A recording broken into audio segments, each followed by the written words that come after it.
खबर विस्तार से देखते हैं। अब मुख्यमंत्री डॉक्टर मोहन यादव दिल्ली के दौरे पर हैं। गृह मंत्री अमित शाह से उनकी मुलाकात हो सकती है। सुबह करीब 11 बजे मुलाकात का समय है और जाहिर सी बात है मुलाकात में मंत्रियों के विभागों पर निश्चित तौर पर चर्चा होगी और संभावना जताई जा रही है, उम्मीद जताई जा रही है कि मंत्रियों के विभागों का बंटवारा मध्य प्रदेश में अब जल्द ही होगा, क्योंकि सीएम डॉक्टर मोहन यादव आलाकमान से मुलाकात करने के लिए दिल्ली दौरे पर रहेंगे।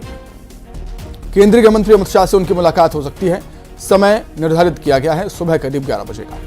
थोड़ी देर में मुलाकात संभव। अमित शाह, गृह मंत्री अमित शाह से सीएम डॉक्टर मोहन यादव की मुलाकात होनी है। मध्य प्रदेश में मंत्रियों के विभागों का बंटवारा होना है। मंत्रियों ने शपथ ले ली है, लेकिन विभाग अभी नहीं बांटे गए।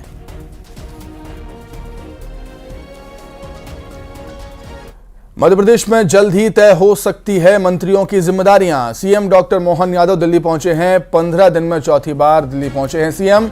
विभागों के बंटवारे को लेकर केंद्रीय नेतृत्व से चर्चा उनकी हो सकती है।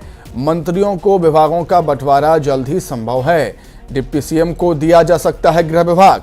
सूत्रों के हवाले से बड़ी खबर यह भी है कि मंत्रियों से उनकी रुचि पर भी चर्चा हो चुकी है। अब आलाकमान की मंजूरी का इंतजार है। 25 दिसंबर को 28 मंत्रियों ने शपथ ली थी।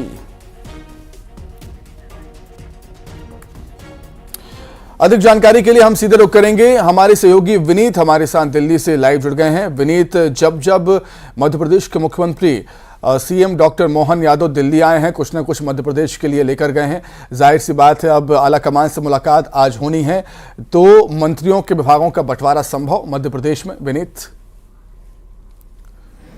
जी, निश्चित तौर पर यहाँ पर अगर मैं आपको बताना चाहूंगा कि मध्य प्रदेश के मुख्यमंत्री मोहन यादव और केंद्रीय गृह मंत्री अमित शाह की मुलाकात जो है वो शुरू हो गई है। केंद्रीय गृह मंत्री अमित शाह के आवास पर यह मुलाकात हो रही है और यह मुलाकात जो है वो काफी महत्वपूर्ण हम कह सकते हैं, क्योंकि इस मुलाकात में मध्य प्रदेश में जो मंत्रियों के विभागों के बंटवारा है उसको लेकर के चर्चा जो है वो की जानी है। तो हम कह सकते हैं कि मध्य प्रदेश के मंत्रियों के बंटवारे पर जो आखिरी मुहर लगेगी केंद्रीय नेतृत्व की ओर से लगेगी, वह केंद्रीय गृह मंत्री अमित शाह लगाएंगे और इसी को लेकर के मंथन जो है वो लगातार जारी है। मैं आपको बताना चाहूंगा कि इससे पहले भी जब मोहन यादव मुख्यमंत्री बनने के बाद दिल्ली आए थे और उन्होंने केंद्रीय गृह मंत्री के साथ मुलाकात की थी, तो वह मुलाकात जो है वो शिष्टाचार भरी मुलाकात थी और बहुत ही संक्षिप्त मुलाकात थी। और हालांकि उस मुलाकात में किन्हें मंत्री बनाया जाए इसको लेकर के चर्चा हुई थी, लेकिन अब जो मुलाकात हो रही है वो हम कह सकते हैं कि अंतिम मुलाकात हो रही है। इसके बाद जो है मंत्रियों के विभागों के बंटवारा जो है वो कर दिए जाएंगे। इससे पहले भी मैं आपको बताना चाहूंगा केंद्रीय गृह मंत्री अमित शाह के साथ मध्य प्रदेश के कई नेताओं ने मुलाकात की। कैलाश विजयवर्गीय भी दिल्ली में थे पिछले दिनों, उन्होंने भी उनके साथ मुलाकात की और अब अंतिम जो मुलाकात हो रही है विभागों के बंटवारों को लेकर के, उसमें मध्य प्रदेश के मुख्यमंत्री जो हैं वो केंद्रीय गृह मंत्री अमित शाह के साथ मुलाकात कर रहे हैं। क्योंकि अगर हम देखें तो यह भी महत्वपूर्ण हो जाता है कि आखिरकार मुख्यमंत्री जो है वो किस विभागों को रखे। इसके साथ ही साथ 2 डिप्टी सीएम है, उन्हें भी बड़ा मंत्रालय दिया जाना है और इसके साथ ही साथ कैलाश विजयवर्गीय हैं, प्रहलाद पटेल है, ये काफी बड़े नाम हैं जो केंद्र से मध्य प्रदेश की राजनीति में आए हैं। मध्य प्रदेश सरकार में उन्हें जिम्मेदारी दी गई है, तो निश्चित तौर पर इन्हें भी बड़ा मंत्रालय और बड़ी जिम्मेदारी जो है वो भी दी जाएगी। तो इन्हीं सब को लेकर के कि आखिरकार किस तरह से बेहतर समन्वय और बेहतर तालमेल बनाया जा सके ताकि जो वायदे किए गए थे उन्हें बेहतर तरीके से पूरा किया जा सके, इसको लेकर के चर्चा हो रही है। क्योंकि अगर हम बात करें तो 2024 का जो लोकसभा चुनाव होना है उसमें जो मध्य प्रदेश सरकार के परफॉर्मेंस है उसको भी ध्यान में रखा जाएगा। एक और बड़ी बात यहां पर मैं आपको बताना चाहूंगा कि जिस तरह से प्रधानमंत्री नरेंद्र मोदी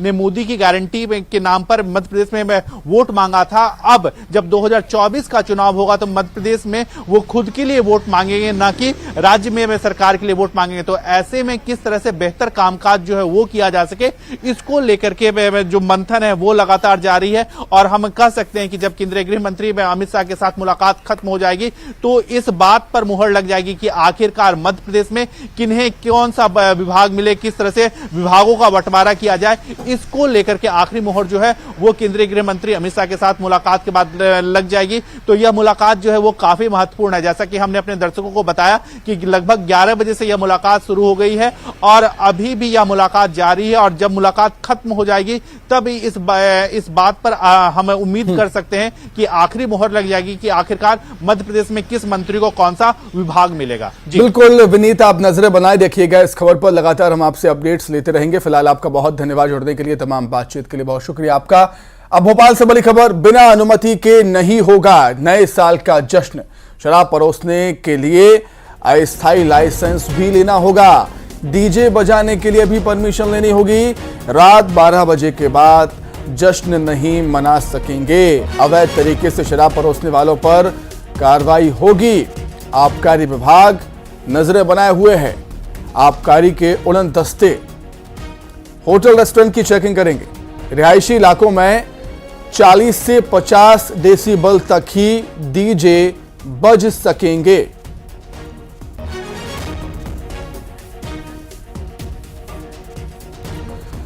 अधिक जानकारी के लिए हम बातचीत करेंगे। शैलेंद्र हमारे साथ जुड़े हुए हैं। शैलेंद्र, नए साल का जश्न मनाने पर मना ही नहीं है, लेकिन मर्यादाओं में रहकर।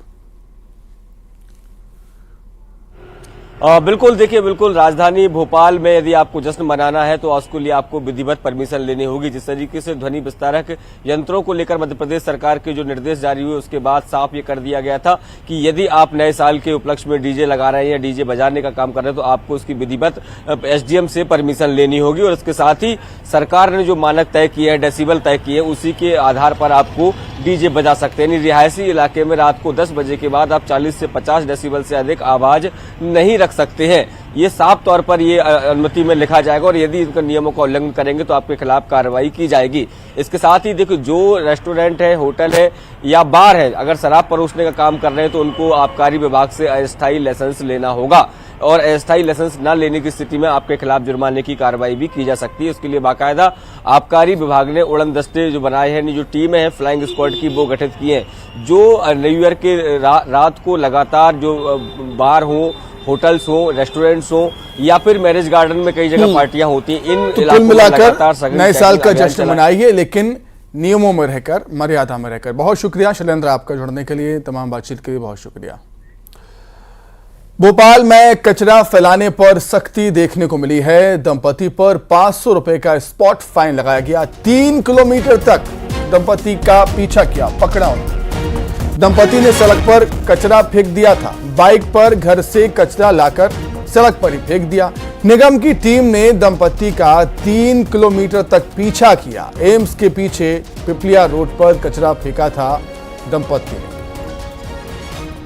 तो निगम की टीम ने 3 किलोमीटर तक दंपति का पीछा किया और 500 रुपए का फाइन लगाया। इसी के साथ ही बुलेटिन में इतना ही। नमस्कार।